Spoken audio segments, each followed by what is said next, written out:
May's locket will change her from being an unfortunate lost child to a princess.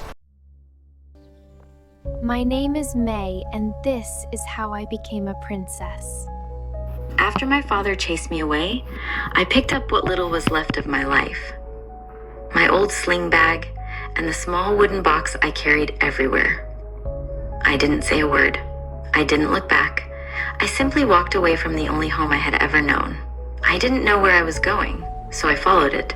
The journey was long. I walked through villages, past lonely roads, and into quiet forests. Yet something strange happened along the way. I never felt tired, and I never felt hungry. No matter how far I walked, I still had the strength to continue. It was as if the locket carried a magical power that kept me going. One evening, while I was walking along a quiet path, a few men noticed the faint light from the locket around my neck.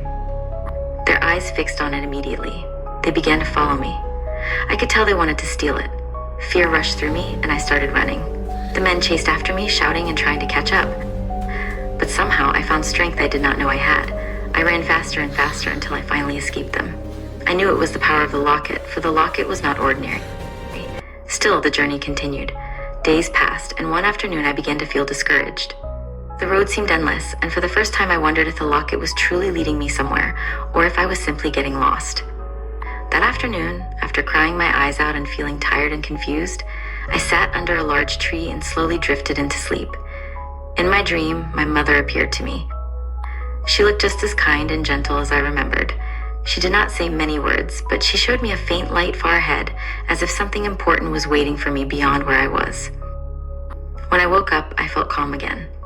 I stood up and continued my journey, trusting the locket once more. Not long after that, I found myself standing before a dark cave. The inside was completely black, and for a moment I hesitated. But the locket glowed softly, and I knew I had to keep going. I walked into the cave. The darkness surrounded me, but I kept moving until I finally saw a light on the other side. When I stepped out, I saw something unexpected. An old woman was there. She looked at me carefully, and something about her reminded me so much of my grandfather. The moment her eyes fell on the locket around my neck, her expression changed. She asked me to come closer. The old woman took me to her small hut and asked me how I got the locket. I told her everything, how my father chased me away, how I followed the locket through villages and forests, and all the strange things that had happened during my journey. Then she told me a story. She said the locket once belonged to the queen. Many years ago, during one of the queen's journeys to a faraway land, the locket was lost. Ever since that day, the kingdom had lost its light and progress. The people struggled, and nothing seemed to go well. For a very long time, they had been waiting for the day someone would bring the locket back. When the old woman realized that I was the one carrying it, she became very excited. She called the villagers to come and see the lost locket that had finally been found. Soon after, she led me to the king's palace. The king listened carefully as I told him my story. Then he took the locket and handed it to the queen. The moment she held it, a bright light shone from the locket.